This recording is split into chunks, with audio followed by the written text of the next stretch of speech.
Okay, I'm back. Yesterday I did my first vegan slash non-animal products grocery shopping, and I did a video on that. In case you're interested in seeing what that's about, you'll probably find it somewhere else on my channel. And I found a whole lot of products that I used as a substitute for protein and meat, because as someone that likes to work out a lot, you need a lot more protein than the average person does.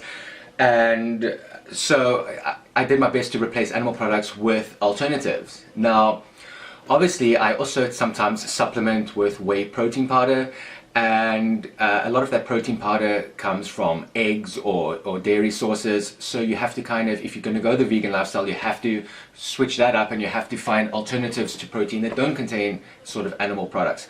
So I went to my favorite online supplement store, which is My Protein, and just for the record, I'm not affiliated with them, but I do buy all my stuff there, so I may as well give them a shout out. And I look for new things that I can eat now as I try out the vegan lifestyle. So the first thing I needed was whey protein. Obviously, that's something that you need if you can't get all your protein from food.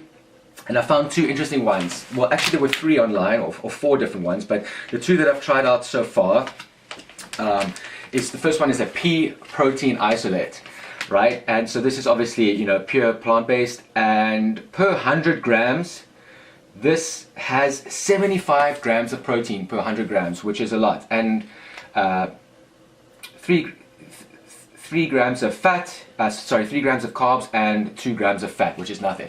So basically this is pure protein, and it's high concentrate, which is really good. And this is pea protein. So I don't know what this is going to taste like. I'll let you know, because it's peas, but most of the time this protein is going into a green smoothie, which has got lots of fruit, which have, which are nice and sweet. So you usually don't taste the protein anyway. So I'm hoping it's not going to be too bad, but pea protein, we'll see how it tastes. I'll try one shake on its own. Right, next we've got the Soy Protein Isolate. Right, so soy protein, I'm quite a big fan of soy, despite the sort of negative connotation that it may have with a link to testosterone, which I will go into more detail in another video about. But for now, it's a decision that I'm quite happy taking to the soy. And soy is great because this one has 90 grams of protein per 100 grams. So there's 5 grams of carbs and 0 grams of fat, or half a gram of fat. So basically it's pure protein as well.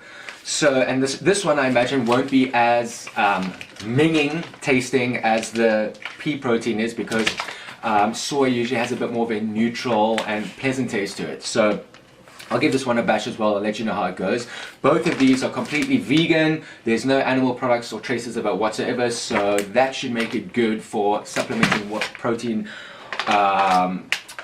for when you don't get it from food, right? Then I decided to try out this other high protein pasta, which sounds awesome, because obviously you can't make meaty pasta sauces anymore, so most of your pasta sauces are going to be, made up of vegetables and tomato paste and that kind of, those saucy types of things.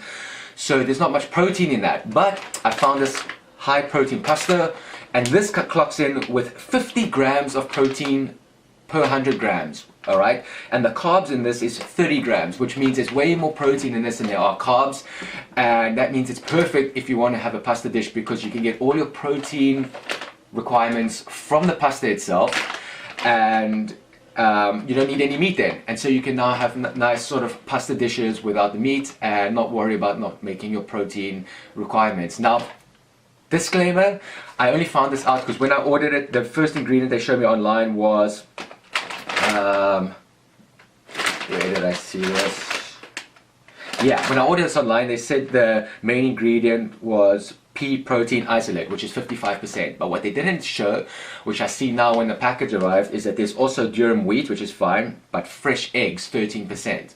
Now, I don't know why they did this, because obviously that means that only vegetarians can eat this and not vegans, which is a bit of a bummer. But I have seen other high protein pastas online that don't have the animal products in, so I'm still going to eat this. I'm not going to quibble over that. I'm going to give it a try and see how it goes, and I'll let you know. But we'd probably have to skip this in future if we went full vegan, and yeah, so we'd have to find something that replaces this. But for now, it's just going to have to do, and I'll let you know how these 3 products go. These are all from My Protein. they're definitely in the UK, and I know throughout most of Europe as well. I don't know about the rest of the world. You can probably look them up online and find out, but yeah.